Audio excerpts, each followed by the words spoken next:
Hello, everyone, and welcome back to Synaptic Investing. I hope you're having a fantastic week and are ready for another deep dive. We have been looking forward to this one for a while because, well, it touches on something that is more than just a stock ticker. It is a piece of living, breathing cultural history. Today, we're breaking down one of the most interesting and I think perhaps controversial companies on the market right now, the legendary American icon Harley-Davidson. Now, on the surface, if you just glance at the numbers, it looks like a fantastic value play.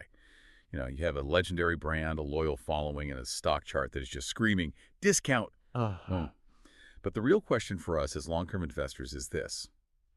Is this a cigar butt investment with one last puff of value left, or is it a value trap in terminal decline?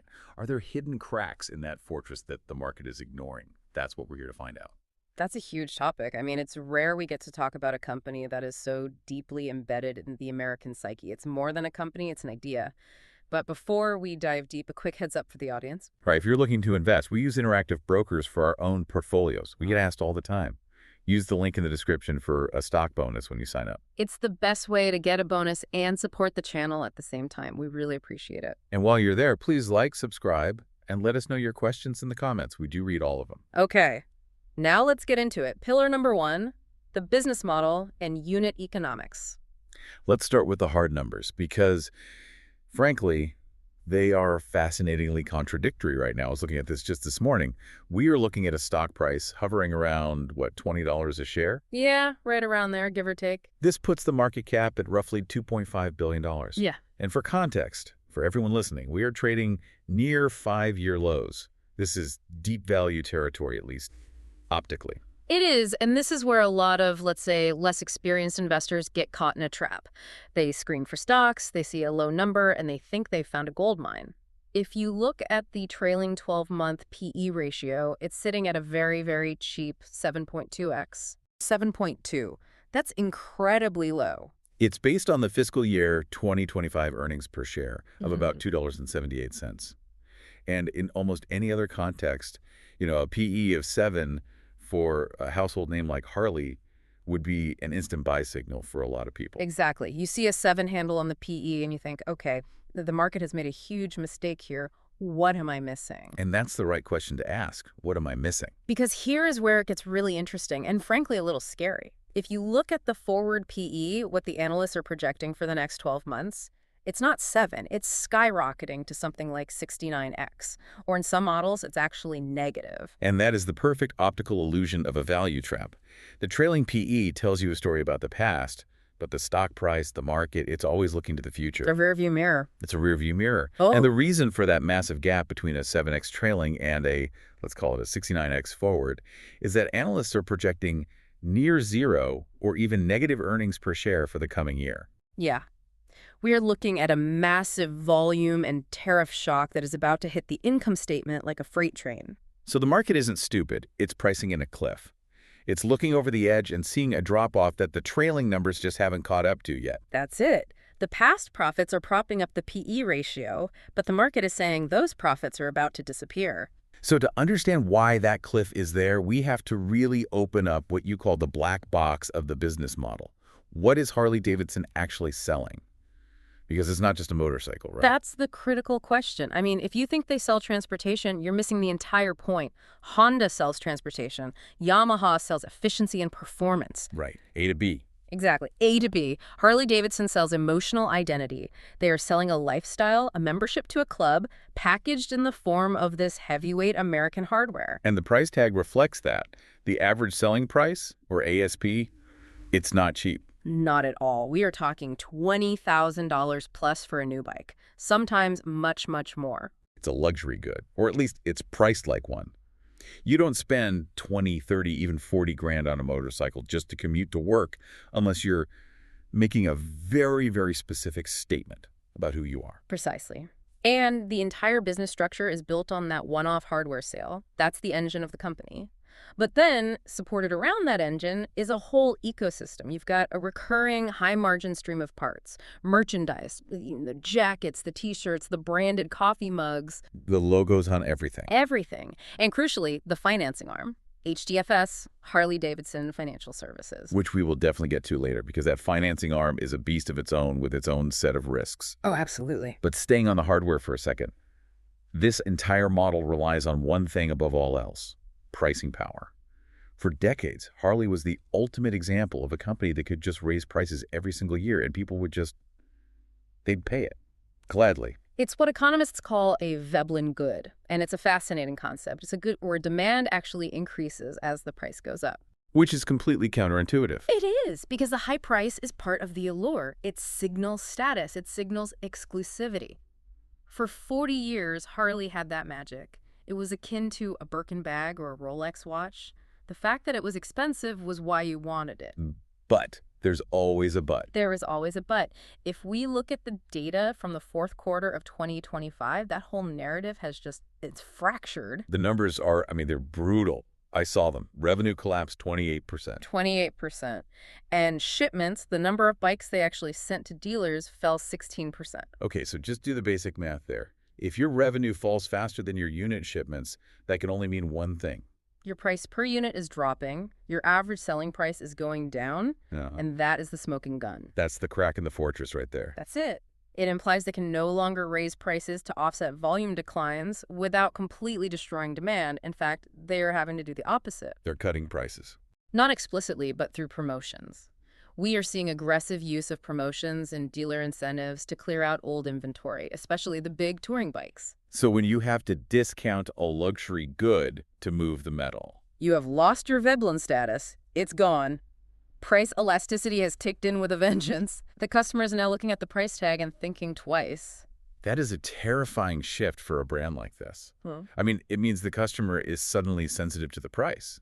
They aren't just blindly buying the bar and shield logo anymore. It suggests that the brand premium, that invisible margin they could charge just for being Harley, is evaporating before our eyes. And once you start discounting a Veblen good, it is incredibly difficult to stop, right? Yeah. You train your customer to wait for the sale. You do. You strip away the exclusivity, you cheapen the brand, it becomes just another piece of metal competing on price. And that is a game Harley is not built to win. Which I think leads us directly into our second pillar, the moat versus the anti-moat. I love this concept of the anti-moat because we talk about moats all the time, network effects, switching costs, branding, and Harley, obviously had the branding moat. The ultimate branding moat. The logo is literally tattooed on people's bodies. That is usually the ultimate sign of brand loyalty. You don't see people tattooing Microsoft or Procter & Gamble on their biceps. No, you do not. And for decades, that was the ultimate moat. The bar and shield logo served a very specific economic function. It reduced uncertainty. When you bought a Harley, you knew exactly what you were getting, and more importantly, you knew how the world would perceive you for riding it. It was a signal. A powerful signal. It provided what psychologists call affective valence, a deep emotional connection that justified the premium price. But here's the catch. A brand is only an asset if it resonates with the person who has the wallet. And this is where the anti-moat comes in, the demographic cliff. This is the single biggest gravitational force weighing on this company. It's almost impossible to overstate. If you go back to, say, 1987, the average Harley rider was about 35 years old. Okay, that's a prime age. You have disposable income, you're physically active, you're probably looking for some adventure in your life. Exactly, the sweet spot. Now, fast forward to today, the 2024-2026 period, and the average rider age is north of 50. Some studies put it closer to 55. That is a staggering shift. It's not an evolution, that's a generational leap. Mm-hmm. We're talking about a customer base that is literally aging out of the product. It's biology. It's an actuarial table. The brand equity, that deep emotional love for the bike, the nostalgia, it's stranded with a retiring generation. Stranded. That's a great word for it. The younger cohorts, the millennials and Gen Z, they simply do not share that nostalgia. To them, a Harley doesn't represent freedom or the open road. What does it represent? It represents something their dad, or more likely their grandpa, rode. It's not aspirational, it's ancestral. It's the old man's bike problem. And as that older generation retires from riding, and they will, the asset, which is the brand, becomes less valuable every single year due to simple biological attrition. You can't market your way out of knee pain and back issues. That's a great point. Correct. It's an asset that depreciates with the age of its core user base. And we have to be honest about the physical requirements here. These are not small, nimble machines. A big touring bike can weigh 900 pounds. 900 pounds. As that core demographic moves into their late 60s and 70s, managing that weight, even just in a parking lot, becomes physically dangerous. So what do? They sell the bike or they park it in the garage for good. They certainly don't go out and buy a new one. Okay, now let me play devil's advocate here for a second. I can hear the audience, the Harley faithful, screaming at their speakers right now. Go for it. But what about heritage resilience? Look at Levi's. Yeah. Look at vinyl records. Those were dead and buried, and they came back stronger than ever. Why can't Harley pull a retro comeback? Why can't they tap into that vintage Americana aesthetic that seems to be so popular on Instagram? It's a fair challenge. It's the first thing people bring up. And we do see these retro cycles all the time in fashion and music. But there are two massive fundamental differences here: price point and friction. Okay, break that down for us. Price point and friction. Okay, think about Levi's. If you, as a 22-year-old, want to buy into the retro cool of Levi's 501s, what does it cost you? $50, maybe $80 for a nice pair. Right, it's an easy purchase. It is. If you want to get into vinyl, you can buy a decent turntable for $100 and a new record for $30. It is a low-stakes, low-friction impulse buy. You can participate in the cool without radically changing your life or your budget. A Harley is not an impulse buy. Not even close. A Harley is a $25,000 commitment, minimum. But it's not even just about the money, it's the friction, the non-financial cost. What do you mean by friction? To ride a Harley, you need a special motorcycle license. You need to take classes. You need to learn a complex, and let's be honest, a dangerous skill. You need a place to store a 700-pound machine. You need specialized insurance. It's a whole lifestyle change. It is. That is a massive learning curve barrier. The switching costs to get into the ecosystem are incredibly high. You can put on a pair of jeans instantly. You cannot just hop on a Harley if you've never ridden before. So the barrier to entry for that retro cool factor is just way too high for a generation that really values convenience and low commitment experiences. That makes a lot of sense. It's not that they hate the brand necessarily. It's that the hurdle to participate is just insurmountable for a casual fan. They might buy the t-shirt, but that doesn't sustain a multi-billion-dollar manufacturing footprint, does it? Precisely. That's the core of the problem. They are still monetizing the logo on apparel, but they are failing to monetize the core product with new users. And when you combine that demographic headwind with the current economic environment, you get something that Charlie Munger would call a negative Lollapalooza. Okay, let's unpack that. This is our pillar 3, mental models and strategy. The Lollapalooza effect is one of Munger's most famous concepts. It's the idea that when multiple forces all act in the same direction, the result isn't additive. It's not 1 + 1 + 1 and 3. It's exponential. It's 1 × 1 × 1. It's the idea of a convergence. It's not just one thing going wrong for Harley. It's a perfect storm of 4 distinct forces hitting them all at the same time. Okay, let's break them down. Factor 1. Factor 1 is macro. Pure and simple, high interest rates. This absolutely crushes the financing arm because borrowing money to buy a discretionary luxury good, a toy, becomes extremely expensive. Right. When interest rates are near zero, a $30,000 loan for a toy is manageable on a monthly basis. When rates are 7% or 8%, that monthly payment can nearly double. It pushes it out of reach for a huge part of the potential market. So that's factor 1. Okay, factor 2 is biology, which we just discussed at length. The core customer is physically aging out of the product. That's a slow, unstoppable drain. Right. Factor 3 is cultural. And this is a big one.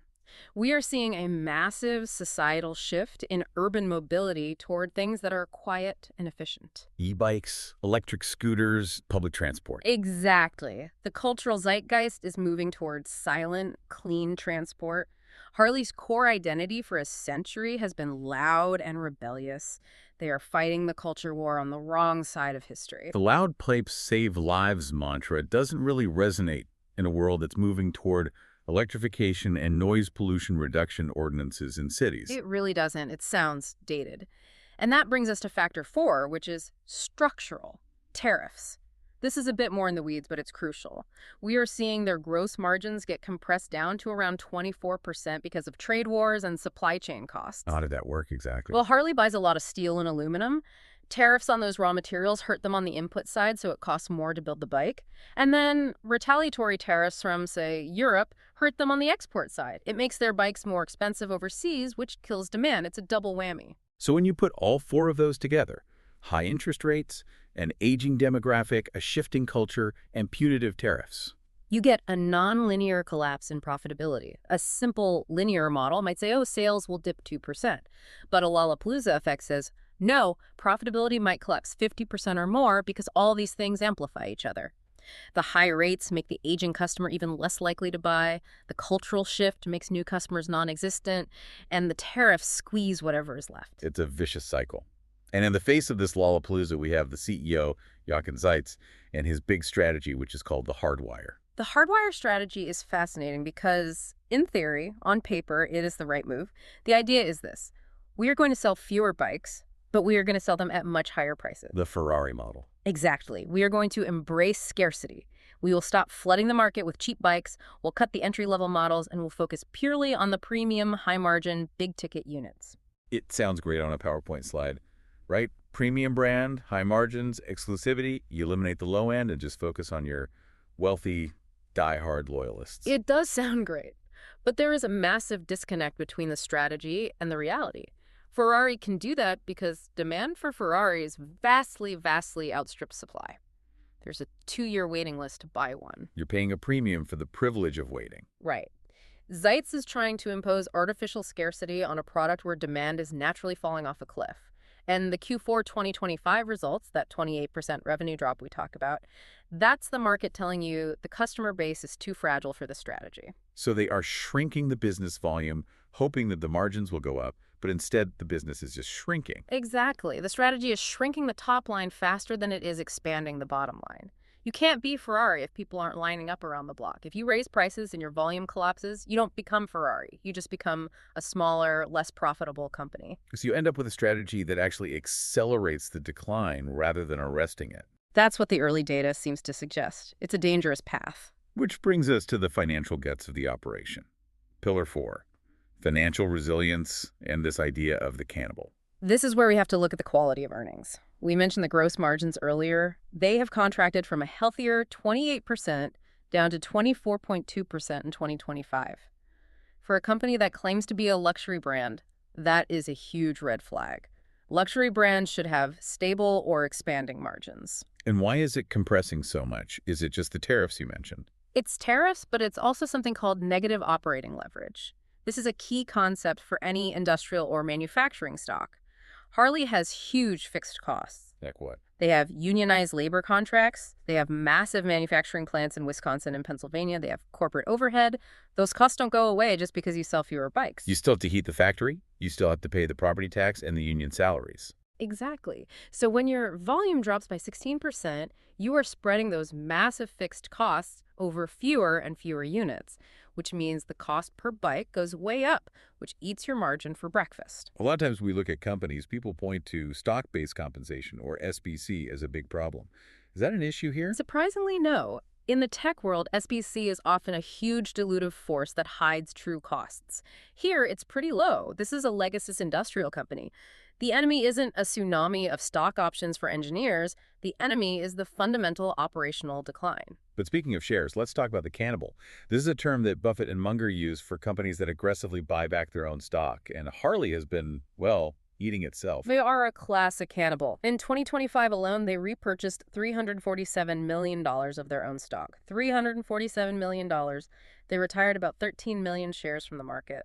Now, on the surface, typically, we love buybacks on this channel. If a company is truly undervalued, buying back its own shares is often the best use of capital. It increases the ownership slice for all the remaining shareholders. It signals that management believes the stock is cheap. Correct. If, and this is the most important if in investing, if the competitive moat is stable and the business is healthy and generating sustainable cash flow. And your verdict here? I believe this is value destructive. Deeply so. Why? The stock is near 5-year lows. Isn't that the definition of cheap? Because they are buying back stock while revenue is shrinking 14% and their margins are collapsing. To use a vivid image, it is burning the furniture to heat the house. That is a great analogy. You're keeping the room warm for a moment. You're boosting the earnings per share, EPS, artificially, by reducing the share count, but you are destroying the long-term assets of the house. You're cannibalizing the foundation to keep the lights on for one more quarter. You're making the EPS number look better than the business actually is. And that cash is gone forever. Exactly. That $347 million could have been used to pivot. It could have been used for R&D on a product that younger people actually want to buy. It could have been used to buffer the balance sheet against the next recession. Instead, it's gone. It boosts the stock price for a quarter or two, but it depletes the cash needed for long-term survival. And remember, cash is oxygen in a downturn. If you burn your oxygen just to look good for Wall Street, you can suffocate much faster when things get really tough. And they need that cash because there are some really big hidden risks lurking in the balance sheet. This brings us to Pillar 5, the hidden risk of HDFS and the whole LiveWire situation. Let's start with HDFS. Most people don't realize this, but Harley-Davidson is essentially a hedge fund or a bank that happens to be attached to a motorcycle factory. That's a powerful way to put it. The financial services arm, HDFS, is a massive profit engine in good times, but it is incredibly volatile. Just look at the numbers. Operating income there dropped from $490 million down to $248 million in 1 year. That's almost cut in half. And that drop is driven by what? It's driven by credit loss provisions, which is just a fancy way of saying they are setting aside more money because they expect more people aren't going to be able to pay their bike loans. So their customers are getting weaker financially. Right. And here is the kill shot scenario. This is the nightmare scenario for the company. If we get a real credit market freeze-think 2008 style, or even just a sharp spike in subprime auto defaults, this company is in a world of trouble. Because most of these bikes are financed, right? People aren't walking in with $25,000 in cash. Almost nobody is. It's not like buying a toaster. If HDFS cannot get funding, if they cannot securitize those loans and sell them on Wall Street, if they cannot lend money, they cannot sell bikes, period. The whole assembly line grinds to a halt. So a liquidity crisis in the financial markets becomes an existential crisis for the motorcycle company. It's a binary risk.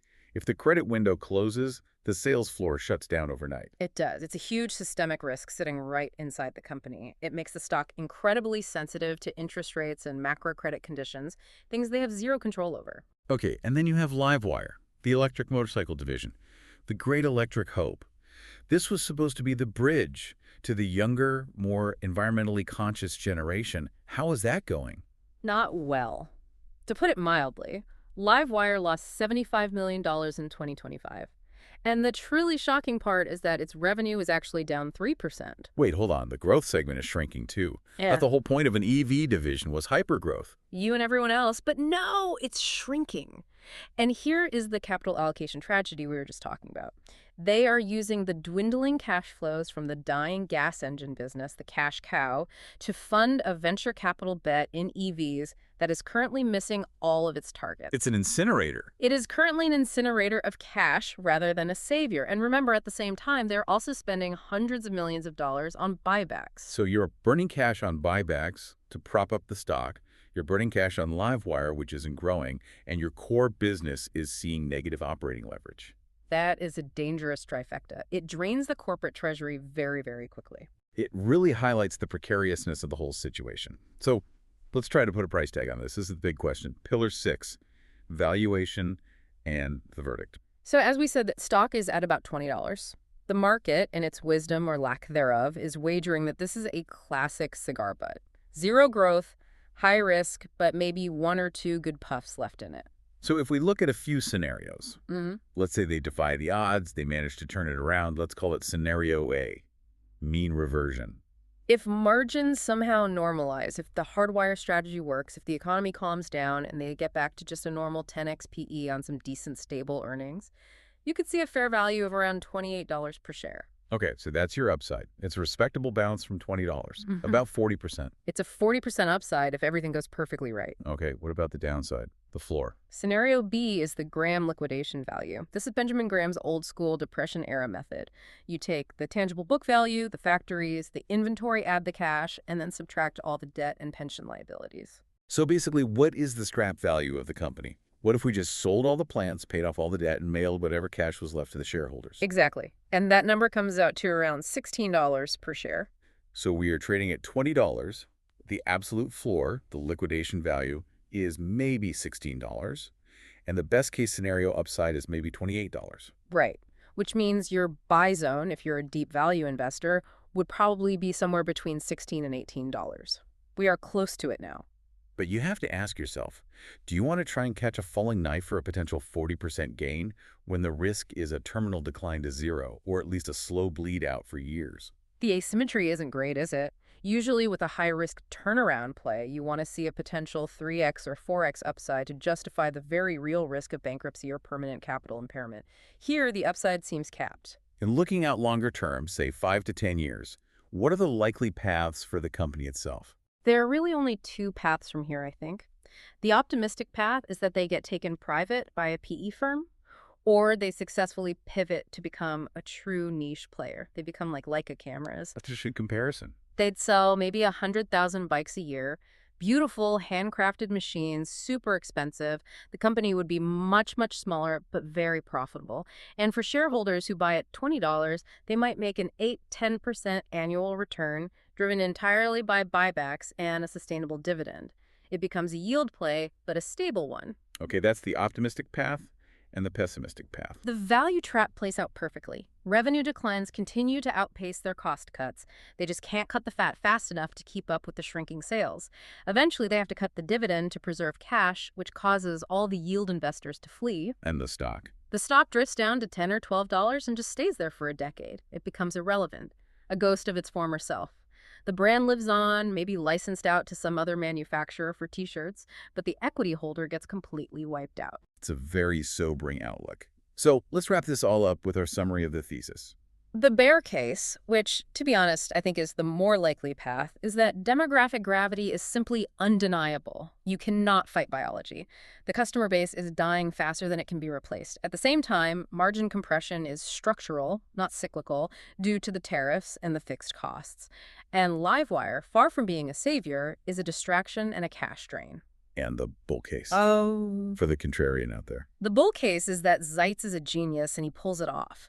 The Ferrari pivot actually works. They successfully shrink the company into a profitable, high-margin niche. Cash flow stabilizes. And because they are buying back so much stock at these depressed $20 levels, the earnings per share explodes upward purely due to financial engineering. It would require perfect execution in a very difficult macro environment, though. It's a high-wire act with no safety net. It is. So I want to leave the listener with this one final provocative thought. We talked about the Cannibal. The math of buying back your own stock is very seductive. Reducing your share count by 10% a year makes your remaining shares mathematically more valuable. But that math only works if the host doesn't starve to death first. That's the key, isn't it? You can't financial engineer your way out of a relevance crisis. You can't buy back your way to popularity with a new generation. So are we witnessing the slow, managed liquidation of an American icon? Is that what these buybacks really are? That is the question you have to answer for yourself before you even think about clicking the buy button. It's not just about the PE ratio. It's about whether the soul of this company can survive the 21st century. As always, check the charts, do your own due diligence, and never invest money you can't afford to lose. This is not financial advice. Thanks for listening, everyone. We'll catch you on the next deep dive. See you next time.